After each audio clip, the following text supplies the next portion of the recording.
Youth homelessness has increased 72% over the past 7 years. Imagine leaving school for a day and having nowhere to call home. For many children, this is the way they live. They don't have an idea of where the next meal comes from or if they will get a meal today. 34% of the homeless population is young people under the age of 24. These kids may grow up lacking stability and some will fall behind educationally, which may be an issue in their adult lives. The average age a teen becomes homeless is 14.7 years. Teens ages 12 to 17 are the single most likely age group to become homeless, with an estimated annual prevalence of 5%. It is important to discuss homelessness because many people have become extremely close to homelessness, and many others are living a homeless lifestyle. It affects all parts of society, and no one is immune to it. If we don't do something about it, we are neglecting one of our responsibilities as a society. How did you become homeless, and how long did you stay homeless? Well, I became homeless because, I was a musician at that time, and I used to run a painting business at the same time. So being a musician is a real crazy life. That was for me, at least. And I end up with friends that I call you, they're your friends, and at the end, they're not your friends. When you got money, everybody's your friend. But when you got no money, nobody want to see you again. So I end up like with nobody around.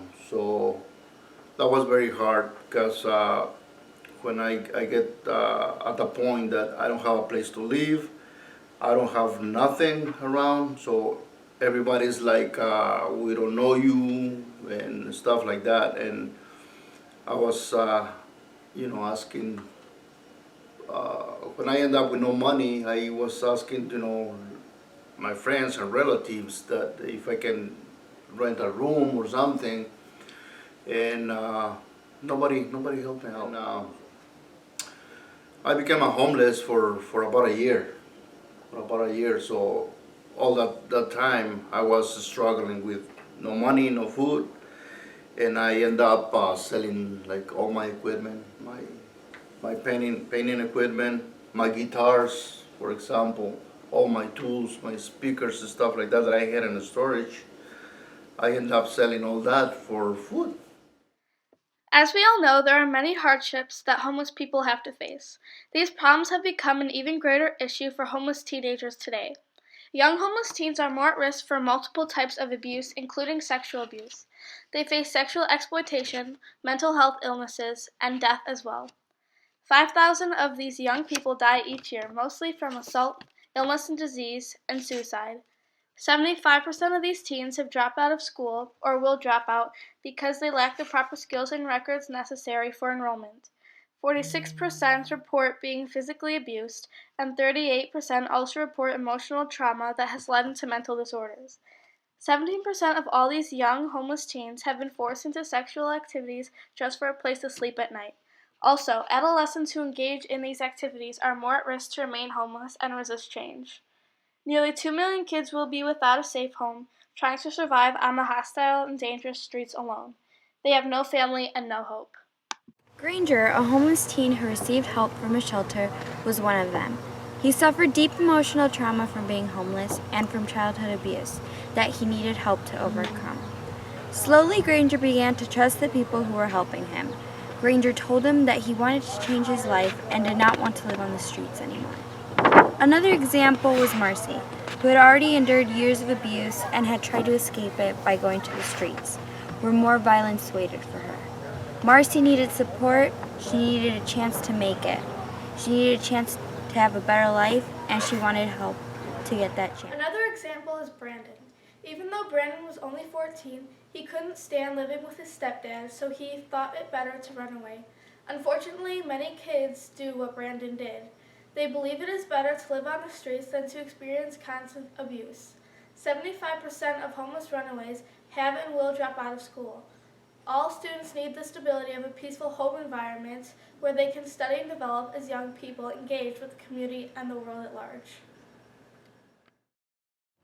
A change that needs to be made is the overall attitude or judgment towards the homeless. Although a variety of different people are homeless, the average person clumps all homeless people together. We should be helping and encouraging those less fortunate than us, and instead we, as a society, shun and ignore homeless people. Many believe homeless are dirty, unworthy, or of help or compassion. Homeless shelters all across the United States offer a wide variety of volunteer times, mentoring programs, and different ways to help the homeless. Doing these things can help homeless people and even be life-changing. For example, a young woman lives on the street and is constantly ignored and avoided. Thought of as a possible drug abuser, people do not have compassion for her. In reality, the young woman was the victim of abuse in her home. Fleeing abuse, she sought relief on the streets. What this woman needs is the help of others. Without them, she will continue to live an empty, broken life. One day, she begins to receive help from volunteers at a homeless shelter.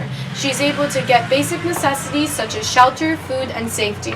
She is eventually mentored or befriended through a volunteer at the shelter or through a mentoring program. With this help, her basic needs of acknowledgement and self-worth are nurtured. She is now ready to get back on her feet, possibly find a job, and live a normal life in society.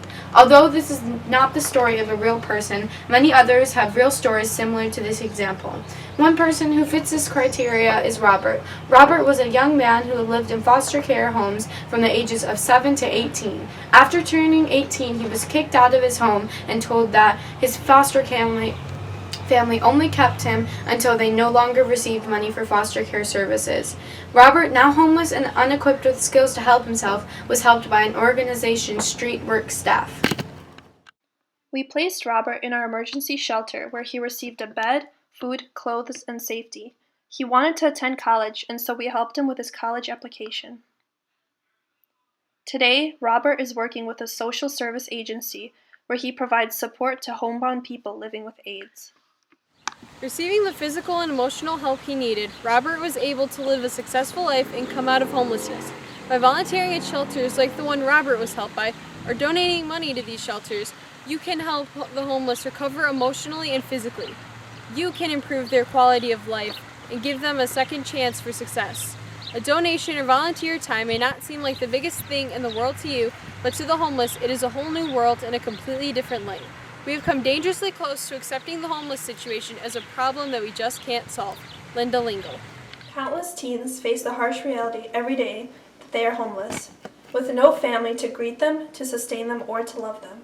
Left by themselves without guidance, these teens will succumb to the harsh pressures of an adult world, facing dire consequences. Those who do not get help are forced to live on the streets trying to survive. In their efforts to keep themselves alive, many will commit crimes such as theft and trespassing to obtain food and shelter. With no money or job, they will drop out of high school and ruin the prospects of obtaining a higher education. Almost all will not go to college to get a degree. Those who aren't able to get by are found dead at a very early age from disease or depression, or are incarcerated for various crimes. But if these teens did get help from someone willing to guide them in the right direction, it wouldn't have to turn out this way. Knowing that there is someone by their side can help them find confidence within themselves that will allow them to find a way out. They will finally have someone they can depend on, someone they can trust. They might be able to finish high school, to go to college, or maintain a job with a steady income. Overall, they won't just learn how to get by, but how to be productive and happy. They are no longer worthless, but worthy of becoming the best individual they can be. All this is possible with the help of someone out there willing to provide these kids with a fair chance at life. That someone can be you. Overall, homeless people need help in order to be self-sustaining, and you can help them by donating materials or time to a charity that helps them. You can volunteer with pads or help out at a soup kitchen. You can donate old clothes, or you can post on social media about it. Also, the Department of Justice estimates that every year over 1.7 million teens experience homelessness in the U.S. You can post flyers in your community to educate those homeless teens on resources and services that can help them. And always remember to help others and give something back. I guarantee you'll discover that while public service improves the lives and world around you, its greatest reward is the enrichment it brings your own life. Arnold Schwarzenegger. If you are unable to volunteer, you may donate online to the John W. Graham Emergency Shelter or theharbor.org. We want you to go out and make a difference for the better in your community. Thank you.